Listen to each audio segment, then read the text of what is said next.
So, yeah, I don't know who it is, man. At HBO. Apparently, they fucking love me. I don't know who was bugging the house. I have suspicions. I'm thinking, I thought it could have been the FBI, and maybe this is one of my theories that they bugged a lamp in my mother's house or my sister's house, one of the two. Who fucking knows? Or maybe I don't know. And anyway, I ended up with the lamp, and to justify the cost, wild theory, huh? They sold plot lines to HBO about me. They made a million fucking TV shows. Most of them are pretty good, but they I don't know. Some of them vilified me, like when I'm writing all this fucking shit. Then I thought I bought my first um, Pentium computer, and then I'm thinking the guy bugged the computer somehow. Who knows? There's direct conversations lifted from me, Ted, Renee, and Rich, and even Andrew, and most of them are from the house in Schenectady on State Street. I have no idea. Someone in the music world, maybe, but it's fucking annoying because as 30 years go by, it makes you a little fucking crazy, doesn't it?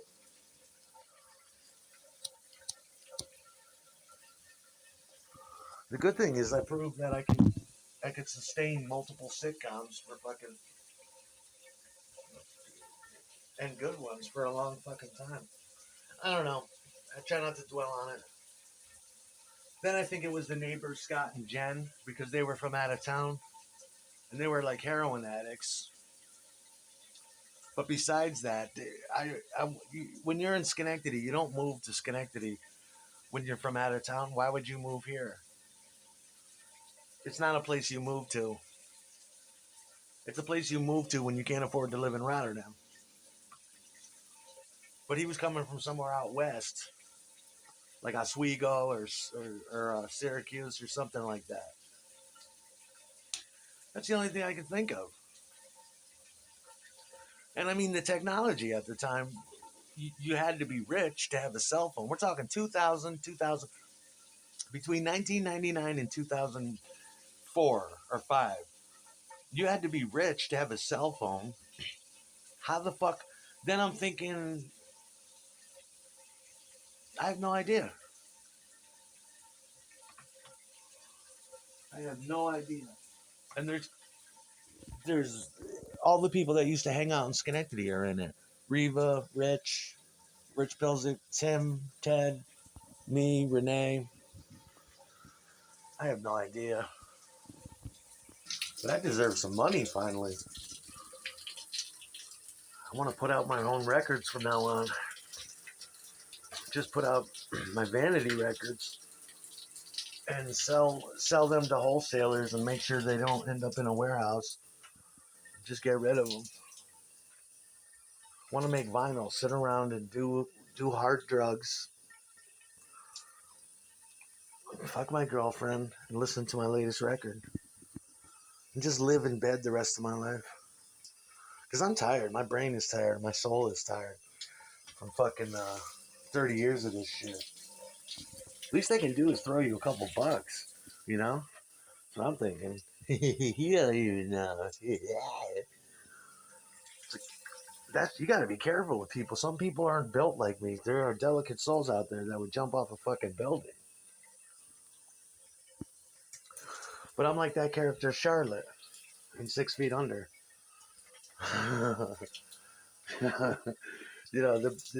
They wrote books about this bitch, and nobody knows that she's the bitch.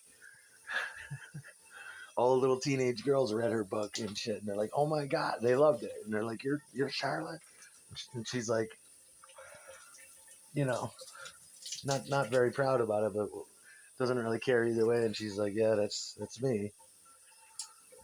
Yep. But you can't rewrite history like the word Milford. That's me writing to Bobby Steele in New at his post office box in New Milford. Yeah, but you're for it and it's Mill. No, Henry Ford, crush you like a bug. You know, you can't perpetuate it like that. Like Christopher writing about his life, like what better looking Henry Hill version to their Goodfellas. But someone's got a thing for redheads too over at HBO. You know, I mean, I did, but now I really do. But back then, I sort of did. It didn't really matter. But the character, I can't help but think of Reva when I look at all these redheads.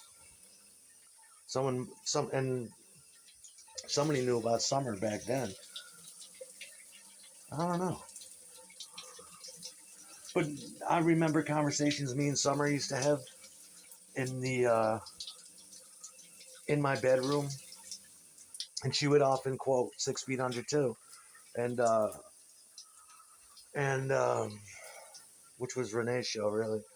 That was her favorite shit. She used to go around singing that. It's a new dawn, it's a new day, it's a new life, and I'm feeling good. Dancing around with the cat. She loved that fucking show. I did too. It wasn't. It was one of the better ones. It was either that or sit through a thousand reruns of Criminal Intent. So I preferred 6 Feet Under. It was good. We didn't get it till the fourth or fifth season when it was wrapping up. We started watching it in rerun. But somebody had something with the redheads and the girl. What's her name? I forget. Is it Frances Tude? Her name is. But she's got the little mole like Reva used to have in the same place. It's just fucking weird. Somebody loved Reeves. Reeves was cool. She was cool. I know it wasn't Reva because Reva went to Hawaii for a while and then she got back and she was wicked skinny and wicked hot with her little thong. They're always referencing Reva's thong. That's what happened to me. Reva bent down, did that shit.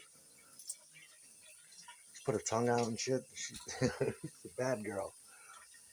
But in the whole United States of America, I, I was an endless font of stories. To me, they're just generic stories you wouldn't think twice about. But they said that people were asking, like, people were tuning into these shows and being like, "Are they writing about us?" Well, they must have knew me because they were writing about me, and a few other people too. And it makes me look back, and it's like, no wonder why everybody was going crazy. I don't want to be here today. I'm tired of this. I'm tired of this isolation and loneliness. I'm so sick of it. I'm not cut out for this. Watching Michael Franzese and he's talking about solitary confinement, and it's really no different than the life I'm living. That's what it feels like. Maybe HBO knew how much we love them. We use their opening theme music for all our aberration shows. I'm wondering if that had anything to do with it. Yeah. Before we come out and play, they turn off all the lights and they play the HBO theme, and then we'd come out blazing. But I was always a giant HBO fan. It was just I used to get inspired by their shows and write songs about it and shit. All of their shows.